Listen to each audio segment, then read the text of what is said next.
Right now with electricity as Caitlin Clark is back after being limited to... thing though, players who wear masks, if they do well in them, they then become a little bit superstitious and wear them. Clark lays it in! Act 1. The return of the ultimate asset catch-a-dime family. They told you she would struggle to adjust to the new look defensive matrices of the 2026 season. Caitlin Clark, keep an eye on that one. Here's Kelsey Mitchell. Jittering, taking a long two and burying it. They told you the long wait would bring rust to her game. But the film? The film does not lie. First step again, and because of it, has her total confidence again. As Mitchell reverses it in. The Indiana Fever hosted the Dallas Wings in front of a completely sold-out crowd of over 17,000 screaming fans. Clark with haste through the lane will lay it in. And while the casual sports fan is looking at the final scoreboard, a heartbreaking 107-104 shootout loss, the strategic minds in this community are looking at the underlying infrastructure. They were impressive in the preseason as well. Boston takes it away with a little help from Timpson, and it's a one. You understand that offensive efficiency and gravity mapping are the ultimate leading indicators of long-term championship ROI. She is a knockdown shooter. She is feisty over there, making the offensive foul. Clark takes the three and drills it. Smash that subscribe button and hit that notification bell right now. We aren't here for box score reactions. We are here for the deep tactical dividends. Ring that bell so you stay ahead of the curve all season long. Had her jersey grab, no call. Smith finds Shepard. Smith on the cut, whirls it out. Wale connects on a... Despite the narrow loss, Caitlin Clark walked onto the court and put up a jaw-dropping stat line. 20 points, 7 assists, and 5 rebounds. Evan Johnson feeds Timpson. Timpson twisting, kicking, Duntis. She got it. But what the stat sheet won't show you is how her mere presence completely fractured the defensive geometry of Latricia Trammell's Dallas Wings. She didn't just score, she broke their entire communication network. Fever point guards.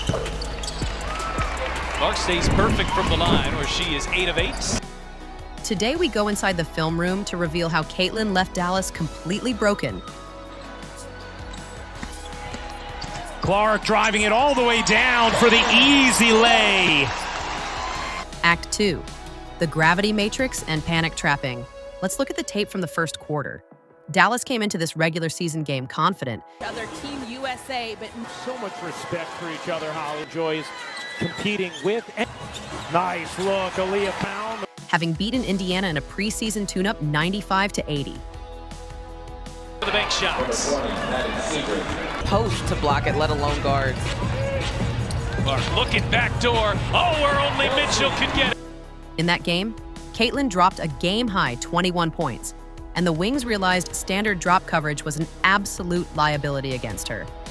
So what was their regular season plan? Hard blitzing the pick and roll.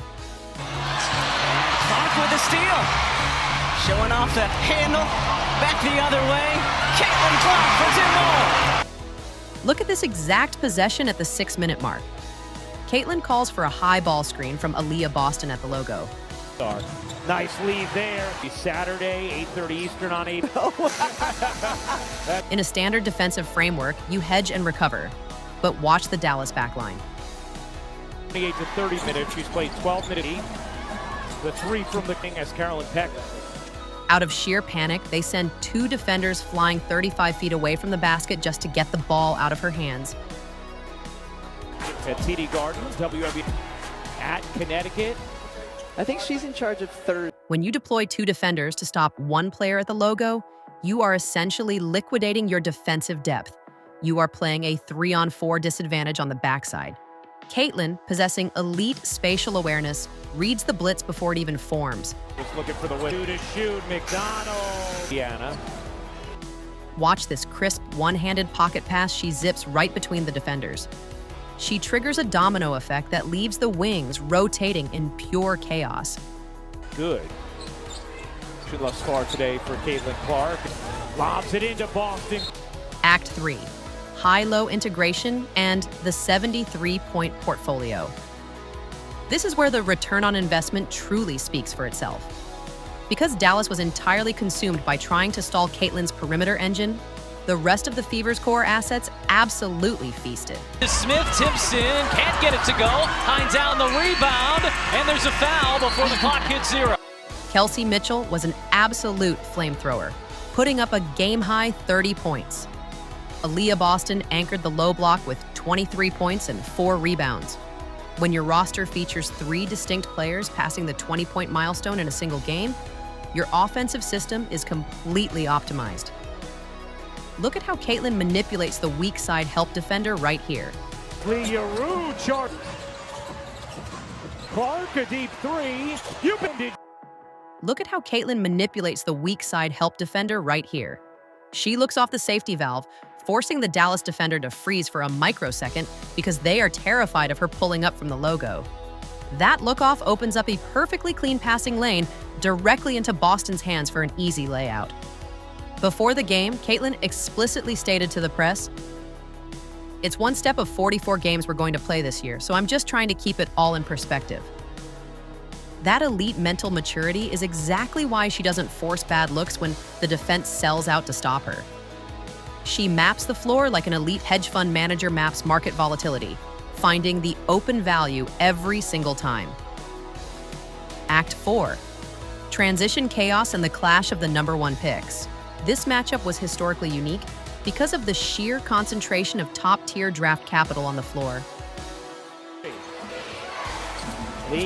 Indiana trapping Paige in the 2. She said that made her feel a lot better. You had a collection of #1 overall picks, Caitlin Clark, Aaliyah Boston, Paige Buchers, and Azzi Fudd, all sharing the exact same hardwood.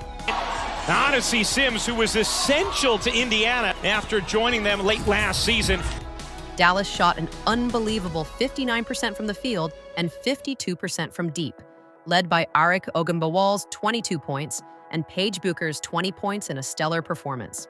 But look at what happens when the Fever pushes the ball immediately off a defensive miss. Has hit a couple threes already. Paige Buchers navigated that defense beautifully and then delivered it to Sims right when she was open. The transition defense of Dallas completely disintegrates. Why? Because cross-matching against Caitlin Clark in the open floor is a logistical nightmare. The Wings guards are desperately backtracking to prevent a signature deep transition three-pointer, which forces their post players to slide out to the perimeter. Look at the confusion right here on this fast break clip. Looking to go get a bucket. Oh, and Buchers unescorted to the rim. Two Dallas defenders point fingers at each other, completely lost in transition communication, leaving the corner entirely vacant for a wide-open Mitchell three-pointer. Dallas won the game because of historic, high-efficiency shooting percentages, but the film demonstrates that their defensive system was completely broken by Caitlin's transition gravity. 2 points for Kelsey Mitchell, but off balance, off the mark. The catch-a-dime verdict. Here is the final catch-a-dime verdict. Do not let a single game, three-point margin of defeat cloud your strategic outlook. Dallas had to shoot a completely unsustainable 59% from the floor just to escape Gainbridge Fieldhouse with a narrow victory, while the Fever's offensive engine unlocked a 73-point masterclass from its elite trio. The defensive blueprint to stop Caitlin Clark does not exist. Dallas tried to panic blitz her, and she left their rotations completely shattered on the cutting room floor. As this chemistry refines over the 44-game calendar, the dividends are going to be astronomical.